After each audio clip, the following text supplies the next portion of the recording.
Welcome. I'm Dennis Young, founder of Issues in Education. And I'm very happy to have with us today Joanne Osmond, who is president of the Illinois Association of School Boards. And we're here at the annual conference in Chicago, the Triple I Conference. Very large attendance, a lot of programs over the 4-day period. The one item that seems to pop up because there's so many things going on in education today is, how do you bring order to what appears to be all the chaos that's going on in education? So how do you do that? Well, in my mind, the way that we have accomplished it in the past and the way that I think is most effective is if you define the policies and procedures surrounding those issues and clearly define what your expectations are and how you want to achieve those expectations. Okay. So Now, having go ahead. I'm sorry. So having a good policy manual, having discussed it prior to issues occurring, is easier than if there is lots of turmoil Sure. than trying to redefine that and put them into the proper policies or procedures that will be effective. Sure. So how many of these policies can be standardized across all districts, and how many of them need to be tailored specifically to the school district?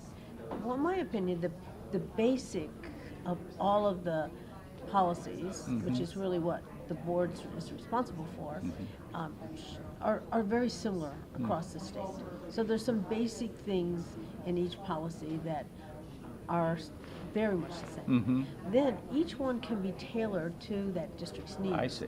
And so when we receive from our press services these policies, then we take those policies and we, I guess you would call it tweak them. Sure. We really redefine them to be specific to in my case, the Lakeville Elementary Yeah, School District. yeah. Just because every school district is different. We're all unique in many ways.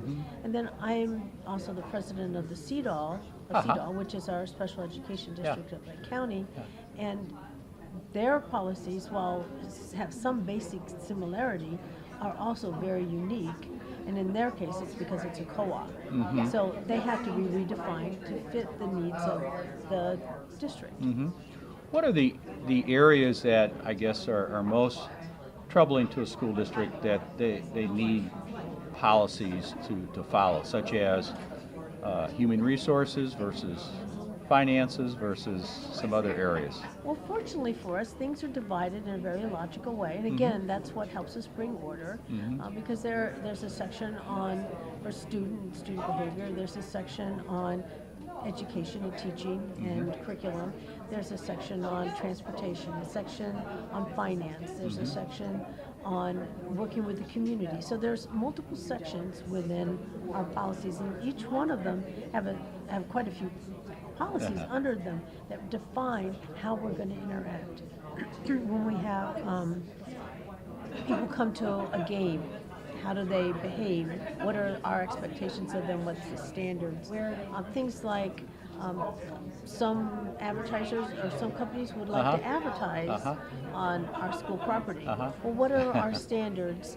And if you have a policy in place, then when they come to you and ask you, can I put my sign on your baseball field, you already have the answer clearly defined. You don't have to go and reinvent the wheel every time someone comes to you and then you have to make judgment calls. It's already set in the policies. I know as many of the superintendents I speak with, student discipline, that area of the policy is one that's always looked for because they need some standard, some rules to follow. Exactly. And I bet that's an area that has saved many a superintendent and board from spending countless hours trying to what would end up being an uneven application. That's right. If not having It that policy. would probably go to court if you didn't have clear policies, because that is definitely an area that Yeah. is part of our focus, and parents ask for that. And what we actually do is from our policies, then we create student behavior manuals of some kind, and then even the parents are expected to sign that, saying this is our expectation of the students and the behavior we expect of our students. I see. And there's been a lot of changes, as you can imagine, over the years on how we can discipline and how we should discipline Right. students. Very And much. all for the better, then I think. And so it's actually been a good process to actually define what those behaviors are and what our expectations are and how to handle them. Uh-huh. Well, you know, the term giving order to chaos is an interesting one in that education is always changing. And now we have some couple influences on education, such as technology Yes. and school safety. Yep. And where do you think it's headed with technology in schools? Because you see the policies. The policies are what? Usually a reaction to a problem that has arrived that needs some clarity. That's true. And the thing that we first start to realize is that every school has a different solution, something that fits and is unique for their own school. Uh-huh. So what we have in Lake Villa is not necessarily what you have in Springfield or you have in Chicago or you have somewhere downstate. We each look at the resources that we have and we define what makes the most sense. And then we have to develop policies. So we're continually developing new ones. And social media is an example where we now have some very strict policies on the use of social media within our school, the use of personal technology like cell phones Yes. in schools. So those are defined, and if you define them again in a meaningful conversation with the rest of your school board members on what you want for your district, then you can put that in policy. The superintendent writes procedures to manage that, and then again, that brings order. Uh-huh. And so you don't have the disagreements with parents, you don't have upset parents, because it's all clearly defined. We have it online, so that any parent that wants to go and look for our policy on discipline or social media or technology or Yeah. whatever, they can simply do a search and they can find the policy and they can see what the school board has defined as our expectation. And then they can respond to it, whether they agree or disagree. Right. But they see that there's a set policy and we use that across the board within our district. Well, one of the policies dealing with the use of a personal digital device, such as a laptop or particularly a phone, seems to have worked its way into the learning process, the pedagogy, in terms of being able to access information online and use it in the classrooms and so on, but it requires a student to have their phone with them. And I was interested to meet a couple months ago with a school board who was debating that policy. Because on one hand, they didn't want students to have personal use of their cell phone while in the classroom. On the other hand, they needed that tool to really be part of a new learning process. And again, it's one size does not fit all. We began piloting years ago using cell phones, personal cell phones, and computers in a classroom.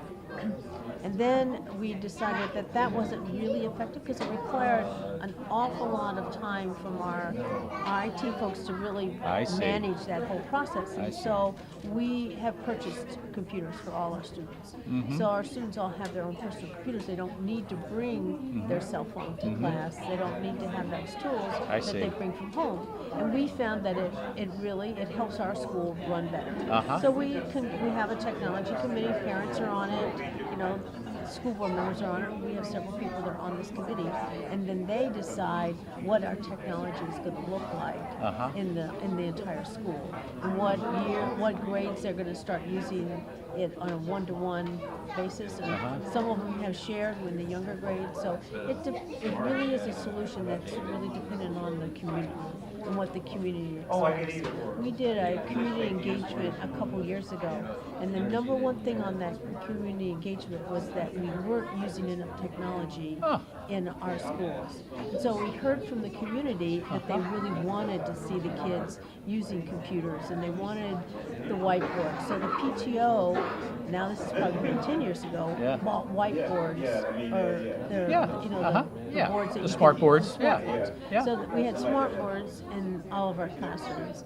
And so we could, our community has a lot of employees for Abbott Laboratories and what used to be Baxter and Motorola, and so there's a lot of Yes. high-tech families in our community, and they just felt we needed to have more technology in the classroom.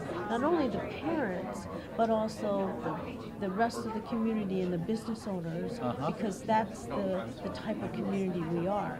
And so you might find more technology in our school than you would even in a neighboring school, which doesn't have such a high population of scientists and other high-tech people.